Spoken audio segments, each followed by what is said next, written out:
है लेक्चर शुरू होने में। कुछ टेक्निकल इशू हुआ था, ठीक है, अभी हो गया खत्म। जैसे कि आप सब मुझे जानते हैं, आपने मेरा आवाज बहुत बार सुना है। मेरा नाम राहुल सर है। मैं कुलाबा इंग्रजी माध्यम की शाला, वहाँ का विषय मराठी का विषय तज्ञ हूँ। और जिस प्रकार आप ये ऑनलाइन लेक्चर अटेंड कर रहे हैं स्कूल शुरू होने के बाद भी, तो you all of you are extraordinary students. और मुझे बहुत खुशी हो रही है कि स्कूल शुरू होने के बाद भी आप ऑनलाइन अटेंडेंस, मतलब आप ऑनलाइन पार्टिसिपेट हो रहे हो। सो मैं सबका एक बार वेलकम करता हूँ। आज का दिनांक है 4 मार्च 2022। और आज के दिन हम लेक्चर ले रहे हैं मराठी का। मैं मेरा स्क्रीन शेयर कर रहा हूँ, आप सब एंजॉय करो।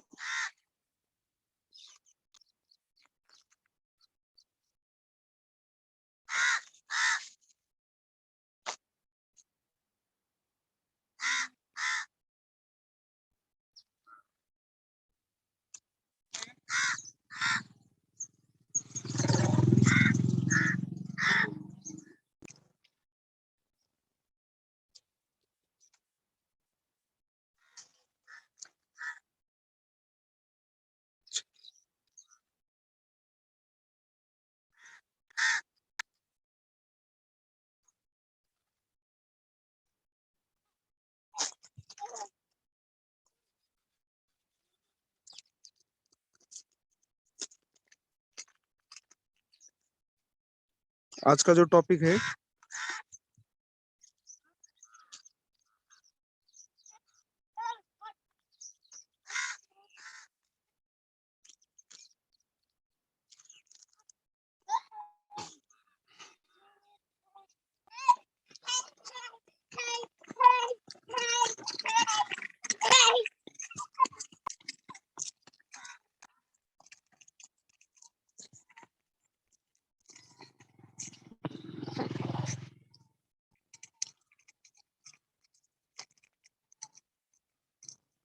वृत्तांत लेखन, जिसको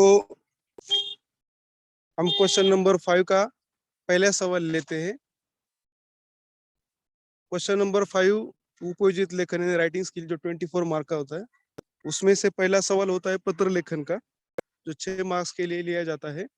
पत्र लेखन ये थोड़ा सा डिफिकल्ट है, इसलिए हम उसे भी देखने वाले हैं, लेकिन फिर भी उसके लिए एक हमारे पास ऑप्शन क्वेश्चन है, जिसको हम बोलते हैं वृत्तांत लेखन। वृत्त यानी बातमी लेखन, सॉरी, वृत्तांत यानी बातमी लेखन होता है। वृत्त यानी बातमी, जैसे हम इंग्लिश में उसे न्यूज बोलते हैं। न्यूज यानी NEWS, नॉर्थ, ईस्ट, वेस्ट और साउथ। NEWS मतलब उत्तर दिशा, पूर्व दिशा और पश्चिम दिशा का जो भी लेखा जोखा होता है उसे हम न्यूज बोलते हैं। सो आज हम वृत्तांत लेखन देखने जा रहे हैं। वृत्तांत लेखन क्या होता है, इसके बारे में आज हम उसकी जानकारी लेंगे। वृत्तांत यानी जो घटना हो चुकी है, जी घटना घडलेली आहे तिचं एग्जैक्टली वर्णन, ना उसमें कुछ एक्स्ट्रा है ना उसमें कुछ कम है, जो है वो उसका वर्णन होता है। उसके बाद उसमें राग, आनंद, दुख, ये जो भावनाएं होती है उसका अभिव्यक्त करना नहीं होता। तीसरा है सभा, सम्मेलन, शिविर, कार्यशाला इत्यादियों का क्रमवार यानी वृत्त लेखन होता है।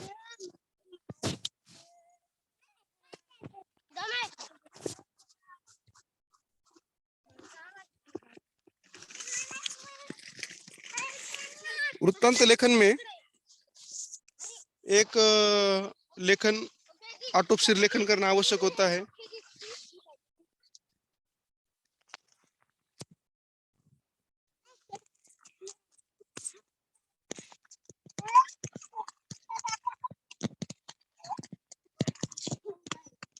उसमें तारीख, दिनांक, टाइम, उसका लेखन होना आवश्यक होता है।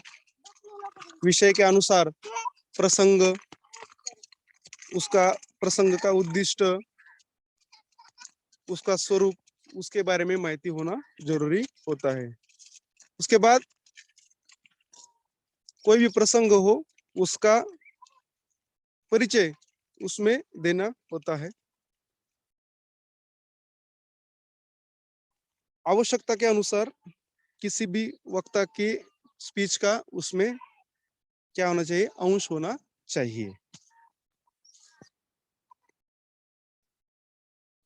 वृत्तांत लेखन करते समय कुछ जो थिंग्स है उसे हमें केयरफुली देखना होता है।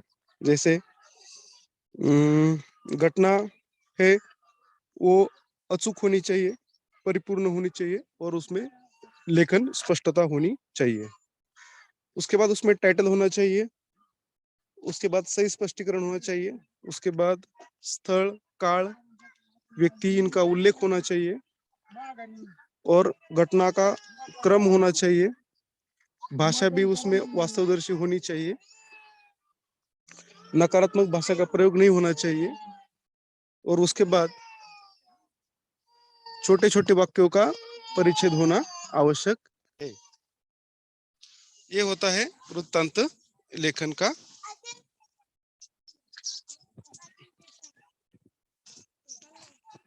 पर्याय।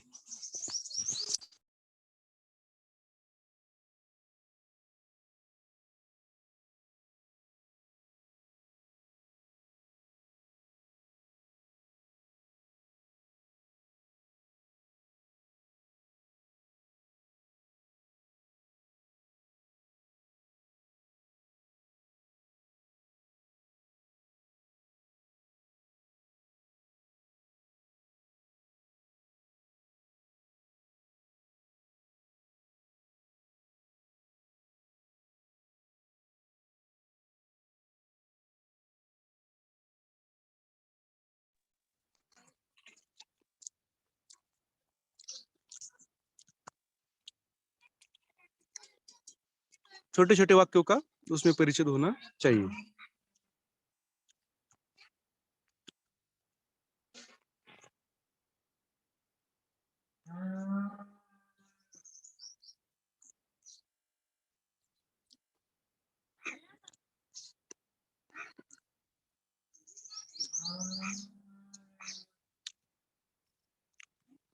एक आपके पास एग्जाम्पल दिया है, नव महाराष्ट्र विद्यालय करके एक स्कूल है वसई में, उसका वृत्तांत लेखन करना है। उसमें आपको वृत्तांत लेखन करते समय दिनांक, वेळ और ठिकान का उल्लेख करना आवश्यक होता है। नव महाराष्ट्र विद्यालय विमान नगर वसई जागतिक विज्ञान दिन 16, जागतिक विज्ञान दिन के अवसर पर खगोल शास्त्रज्ञ डॉक्टर जयंत नारळीकर जी, उनका व्याख्यान है और उनकी उपस्थिति वहां पर होने वाली है। तो उसका आपको बातमी लेखन करना होता है, वृत्त लेखन करना होता है। तो वृत्त लेखन करते समय आपको क्या चीजें हैं जो आपको देखनी है? सबसे पहला है आपको डेट मेंशन करना होता है, प्लेस मेंशन करना होता है और वो प्लेस मेंशन होने के बाद आपको उसके बारे में विस्तृत जानकारी देनी होती है। जैसे यहाँ पर एक स्वच्छता अभियान का है, उसका वृत्तांत लेखन किया गया है, आप एक बार देखो उसे। 2 ऑक्टोबर आष्टी चंद्रपूर येथे शारदा विद्यालय महात्मा गांधी इधर स्वच्छता अभियान कार्यक्रम संपन्न झाला। या दिवशीच्या कार्यक्रमाचे प्रमुख पाहुणे म्हणून प्रसिद्ध आहार तज्ञ डॉक्टर जयंत करोडे उपस्थित होते, तर अध्यक्षस्थानी शाळेचे मुख्याध्यापकांनी भूषवले इयत्ता 8वी ते 10वी साठी स्वच्छ भारत सुंदर भारत या विषयावर वक्तृत्व स्पर्धा आयोजित केली होती। 11वी व 12वीच्या विद्यार्थ्यांनी परिसरात स्वच्छता अभियान केले. प्रमुख पाहुण्यांनी माझे शरीर, स्वच्छता आणि आहार या विषयावर उद्बोधन केले. प्रत्येक स्पर्धेतील 3 क्रमांकांना बक्षिसे देण्यात आली.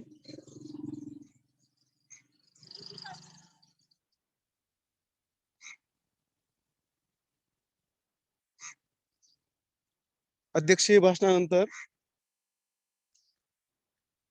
गावंडे सरांनी आभार प्रदर्शन केले आणि पसायदान करून कार्यक्रमाची सांगता झाली व त्यानंतर विद्यार्थ्यांना खाऊ देण्यात आला.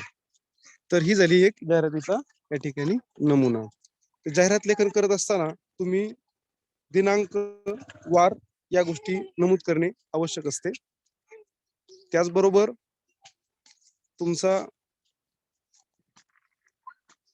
दिनांक हे सर्वात महत्वाचा आहे, जो तुम्ही त्या ठिकाणी लिहिला पाहिजे.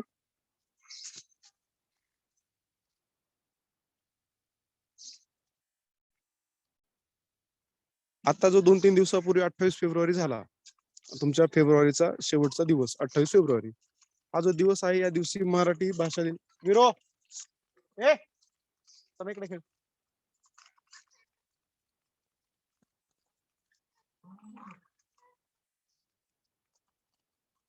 मराठी भाषा दिन जो है वो सेलिब्रेट किया गया.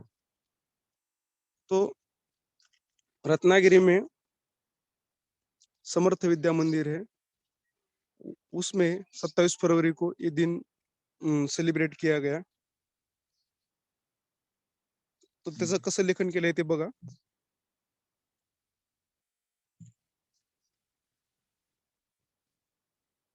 रत्नागिरी येथे समर्थ विद्या मंदिर मराठी भाषा दिनांक 27 फेब्रुवारी रोजी उत्साहात साजरा करण्यात आला. शाळेचे सेवानिवृत्त मराठी विषयाचे ज्येष्ठ शिक्षक श्री मसा कुलकर्णी प्रमुख पाहुणे म्हणून उपस्थित होते. सकाळी ठीक 7:30 वाजता इयत्ता 5वी ते इयत्ता 7वी मधील विद्यार्थ्यांनी गावातून ग्रंथदिंडी काढली. सकाळी 9 वाजता शाळेतील सर्व विद्यार्थी, शिक्षक शाळेच्या सभागृहात एकत्र जमले. व्यासपीठावर प्रमुख पाहुणे म्हणून मुख्याध्यापक स्थानापन्न झाले. सरस्वतीच्या प्रार्थनेने कार्यक्रमाला सुरुवात झाली. कविता वाचन, मराठी गीत गायन, कथाकथन, कादंबरीतील काही अंशाचे अभिवाचन इत्यादी प्रकारचे सुंदर कार्यक्रम विद्यार्थ्यांनी सादर केले. कविवर्य कुसुमाग्रज मराठी भाषेतील योगदान व मराठी भाषेचे महत्व या विषयावर प्रमुख पाहुण्यांनी उपस्थितांना मार्गदर्शन केले. विद्यार्थी प्रतिनिधी सुशांत कांबळे याने उपस्थित व्यक्तींचे आभार मानले आणि सामूहिक प्रसारदान होऊन कार्यक्रमाची सांगता झाली. मतलब जो मराठी भाषा दिन है वो किस प्रकार सेलिब्रेट किया गया उसका वर्णन वहां पर किया गया है. तो आशा करता हूँ कि ये जो वृत्तांत लेखन है आपको थोड़े थोड़े पार्ट में समझ में आ रहा है.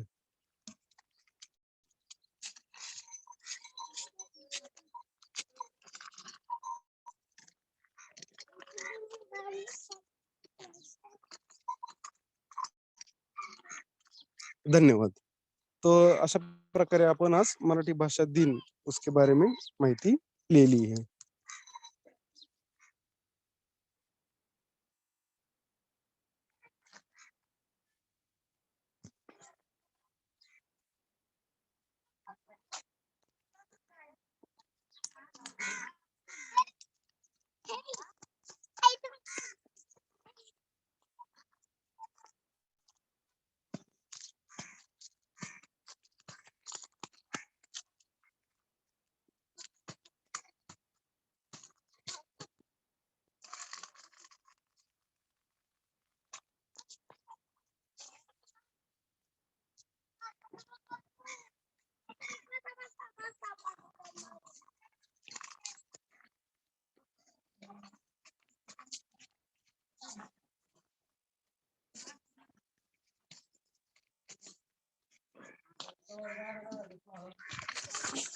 क्वेश्चन नंबर 5 का जो पहला सवाल है उसका पत्र लेखन का नमूना आज हम इधर देख रहे हैं.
पत्र लेखन के प्रकार, अनौपचारिक पत्र,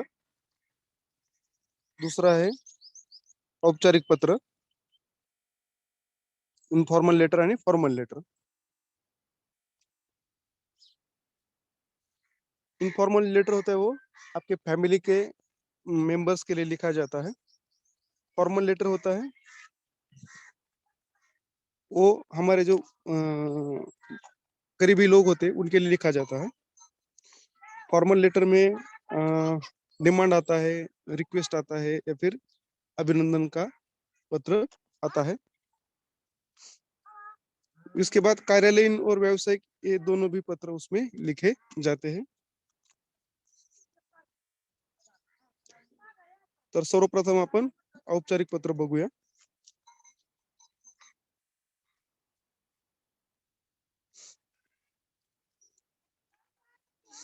औपचारिक लक्षात ठेवा, कृती पत्रिकेत प्रश्न क्रमांक 5 मतलब क्वेश्चन नंबर 5 में पहला सवाल जो होता है उसमें निवेदन, जाहिरात, बातमी, बातमीचे शीर्षक, सूचना फलकावरील सूचना, निमंत्रण यासारख्या बाबी चौकटीत देऊन त्या आधारित पत्रलेखन करण्यास सांगितले जाते. तर 3 प्रकारचे पत्र या पत्रलेखनात आपल्याला अभ्यास करायचा आहे. पहिला आहे मागणी, दुसरा आहे विनंती आणि तिसरा आहे अभिनंदन. तर वरीलपैकी कोणत्याही 2 प्रकारातील पत्र दिले जातात. या दोन्ही पैकी एक पत्र लिहिण्यास सांगितले जाते.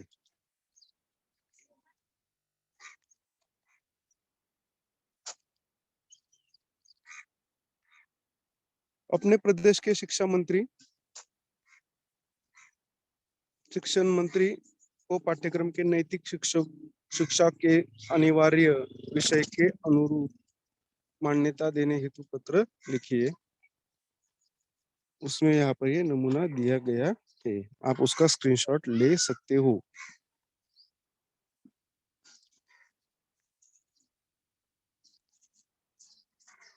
अभी पत्र लेखन करते समय आपको ईमेल लिखना बहुत ही जरूरी होता है.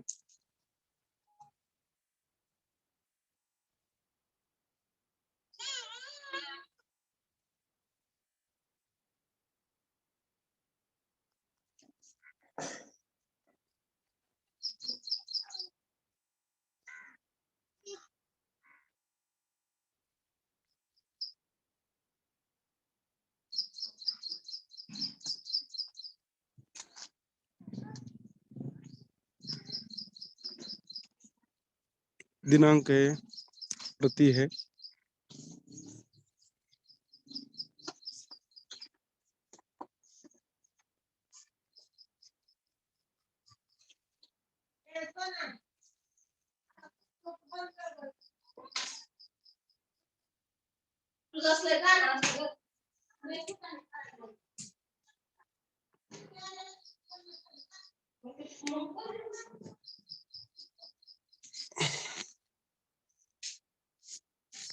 नीचे है माननीय है, विषय है, माननीय में आपको एड्रेस देना होता है, उसके बाद आपको विषय लिखना होता है, उसके बाद महोदय लिखना होता है,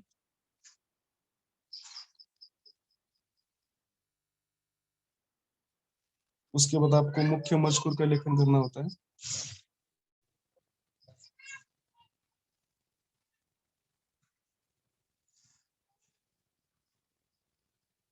आखिरी में आपला आपली ये लिखकर आपको उसका समारोह करना होता है।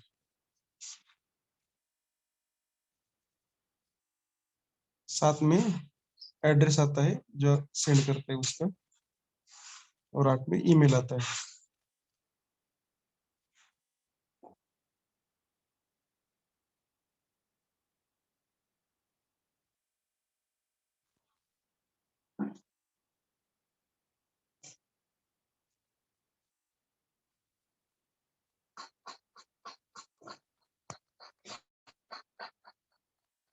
ये उसका नमूना होता है।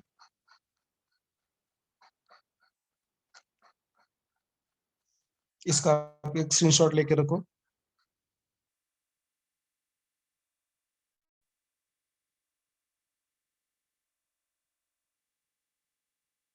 जिसको पत्र लिखना आता है उसका नाम, मायना, शेवट आप किस पर समारोप कर रहे हो वो लिखना होता है। जैसे आपला आपली नम्र, आपला आपली कृपाविलाशी, तुमचा तुमचे आज्ञाधारक, आपला आपली नम्र।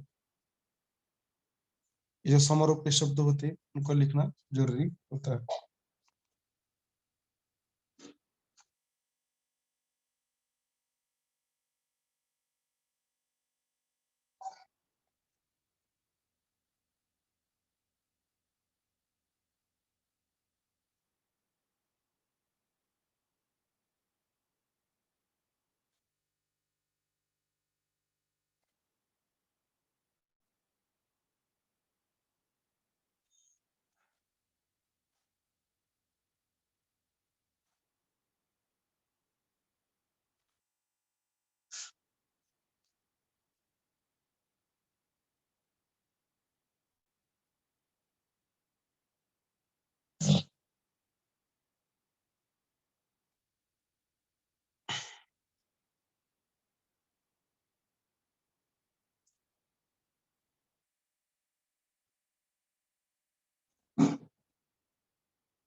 पत्र लेखन का एक नमूना है जिसमें डिमांड लेटर किस प्रकार लिखा जाता है, इसका एग्जाम्पल इधर दिया है।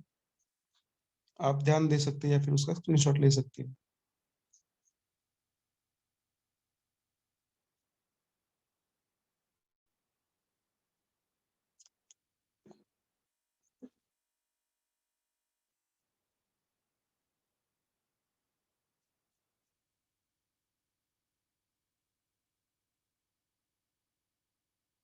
ये है उसका एग्जाम्पल।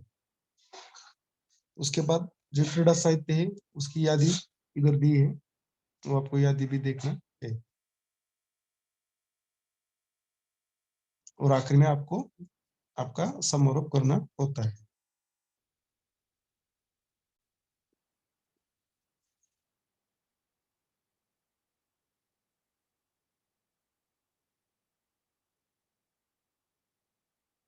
किसी को अगर कुछ पूछना है इसमें तो आप मुझे आपका माइक ऑन करके पूछ सकते हो।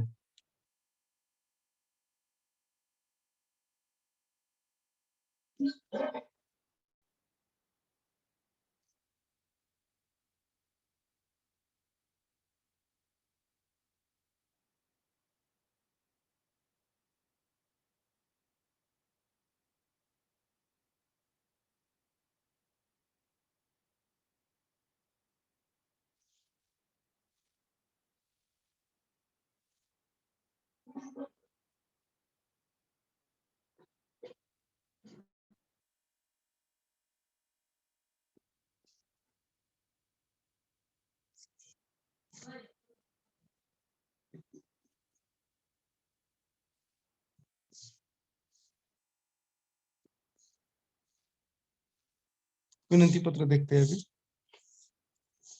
उसका एक नमूना है इधर।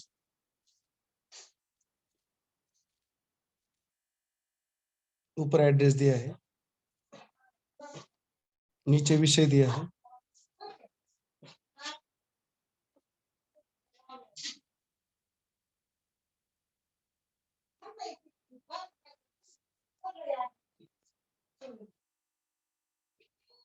उसके बाद महोदय में विषय दिया है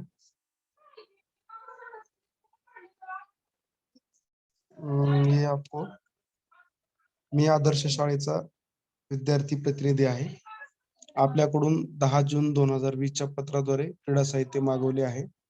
आमच्या शाळेतील हॉकी संघासाठी ते हवे आहे. आपल्याला माहीतच आहे की आमची शाळा ही शैक्षणिक संस्था आहे. दरवर्षी क्रीडा साहित्याच्या किमती वाढतच आहेत. त्यामुळे विविध साहित्य खरेदी करताना आमची खूपच अडचण होते. दरवर्षी आपण आम्हाला थोडी सवलत देता, खरी आहे, पण ती पुरेशी नसते.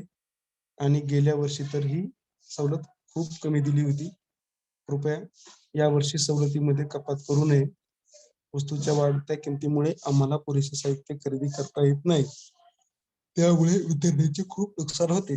कृपया आपण सहानुभूतीपूर्वक विचार करावा ही नम्र विनंती. आपण आमच्या मागणी पत्राची झेरॉक्स प्रत सोबत जोडली आहे. कळावे. धन्यवाद.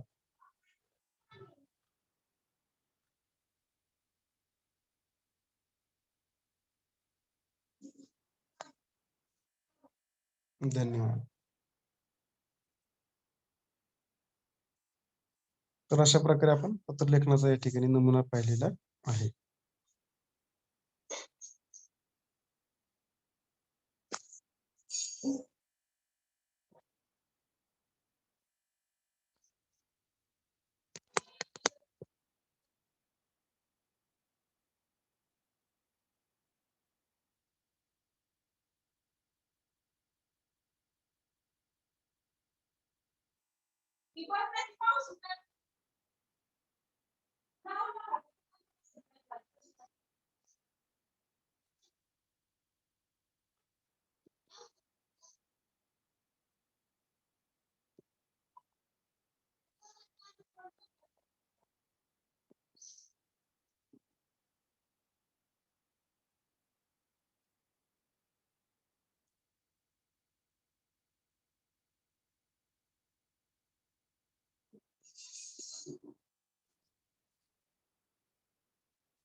तो इस प्रकार पत्रलेखन में देखा है।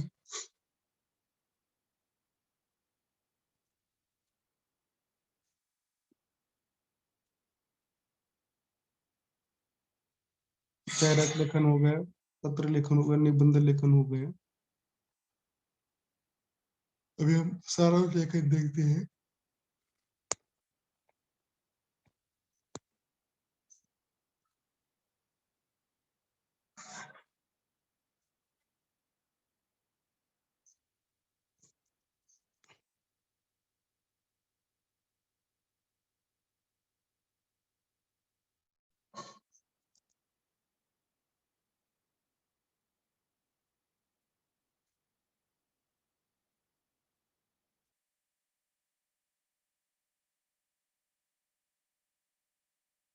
सारांश लेखन का व्याख्या इसमें दिया है।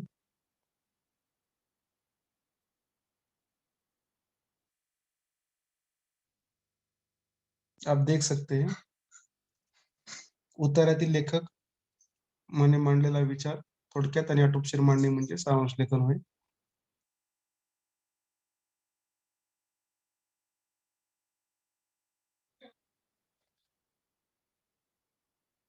सारांश लेखन में क्वेश्चन नंबर 5 आता है, जिसमें करके एक सवाल होता है।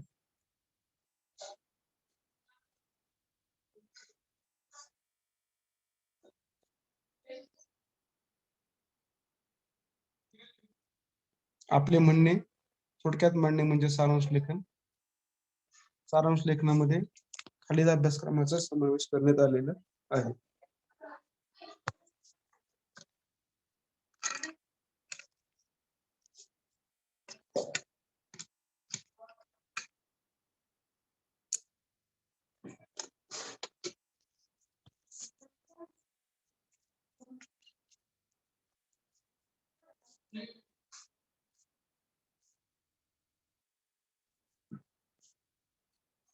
सारांश लेखन में कुछ इंपॉर्टेंट पॉइंट होते हैं, वो भी हमें देखने चाहिए। अशोक गेला कर, अशोक कालच गेलाय, नगरला होता दवाखान्यात, मला आलता फोन पण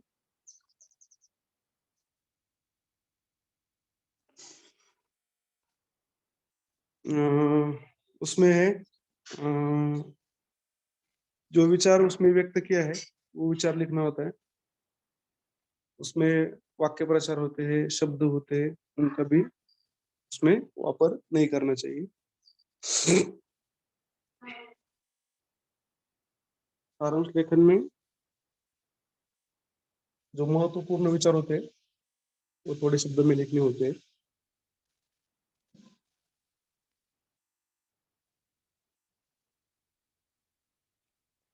हम बहुत बार मूवी देखते हैं, अपने दोस्त को मूवी हम 5 मिनट में बताते, 3 तास का मूवी हम 5 मिनट में बताते।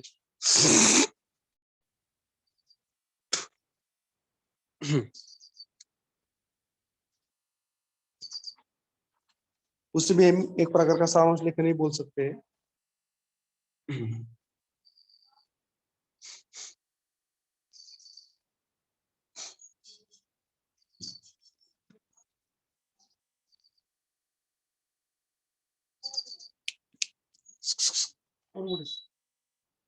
पूरा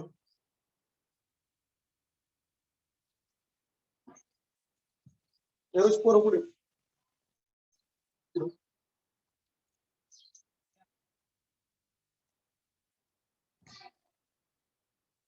तो वो सेम सारांश लेखन कहते हैं।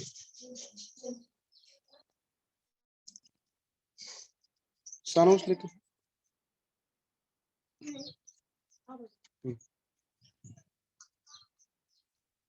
उसमें विषय आकलन दिया जाता है और उसका मध्यवर्ती विचार उसमें दिया जाता है।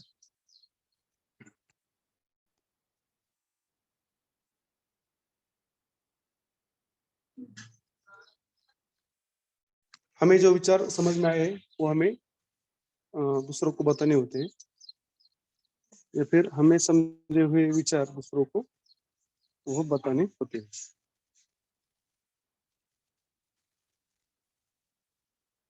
उतारा दोन वेळेस वाचून तो आपण शांततेमध्ये वाचन केलं पाहिजे।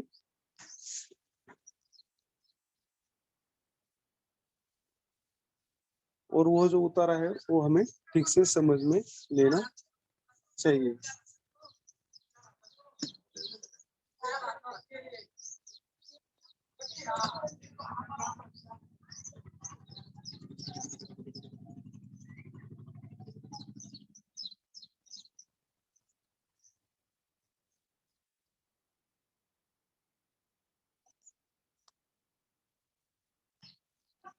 अवधारित वाक्य अपनी भाषा में लिखने होते हैं और किसी भी पैसेज का 3 से 40 शब्द में उसका आंसर लिखना होता है।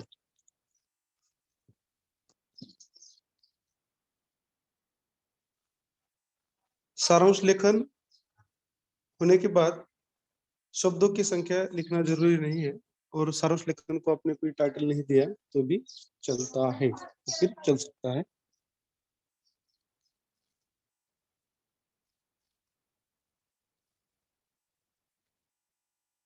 प्रश्न पत्रिका में 100 से 120 शब्दों का सारांश लेखन होता है, जिसमें आपको कम से कम शब्दों में वो लिखना अपेक्षित होता है।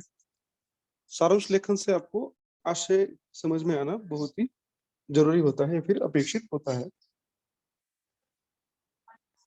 सारांश लेखन की कल्पना है उस खुद के शब्दों में लिखना जरूरी होता है। उसमें शब्द का काउंटिंग करना यह महत्वपूर्ण बात या फिर ये महत्वपूर्ण बात नहीं होती। सारांश लेखन करते समय हमें क्वेश्चन नंबर पहले का जो ई नंबर का सवाल होता है, जो ई नंबर का पैसेज होता है, उसे इस्तेमाल करके लिखना जरूरी होता है। ये आपको सबके समझ में आना चाहिए, या फिर हमें ये बात ध्यान में रखना बहुत ही इम्पोर्टेंट होती है। मोस्टली हमारे क्वेश्चन नंबर 5 में जो पैसेज दिया होता है वो हमारे ही क्वेश्चन पेपर में होता है, तो उसे ढूंढना बहुत ही आवश्यक होता है। तो ये जो बात है ये है सारांश लेखन की। सो आशा करता हूँ कि आपको ये ठीक से समझ में आ रहा है। अभी यहाँ पर एक पैसेज दिया है, उसको पढ़ के हमें उसका सारांश लिखना है। मैं आपको कुछ 2 मिनट का टाइम देता हूँ, आप उस तब तक उसे पढ़ो।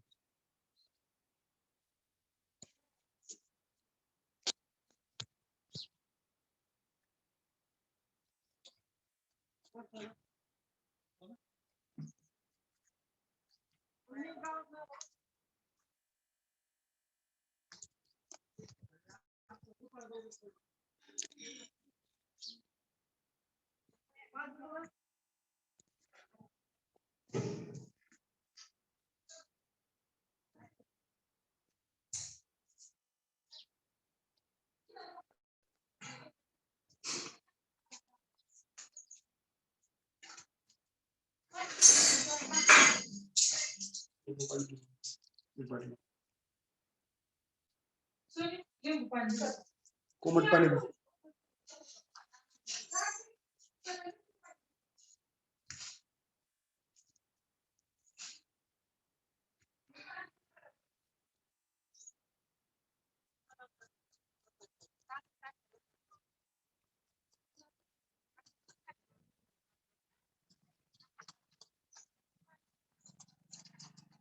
कहाँ पर? नेल आमच्याकडे. जत्रा सोडून देतो का आता? जत्रा सोडून देतो. काल नाही का?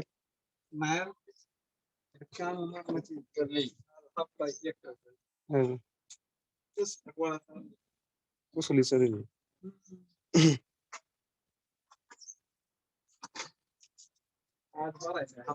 हा ना.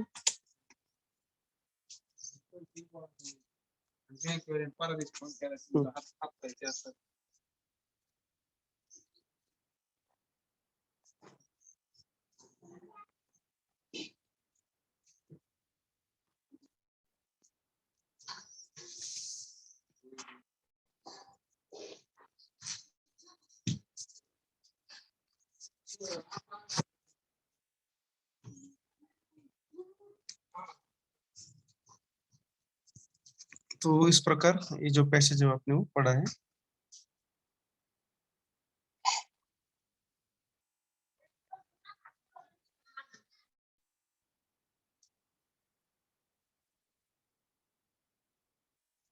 तो इस प्रकार हमने ये सारांश लेखन कभी देखा है। आशा करता हूँ कि आपको ये सारांश लेखन अच्छे से समझ में आ रहा है।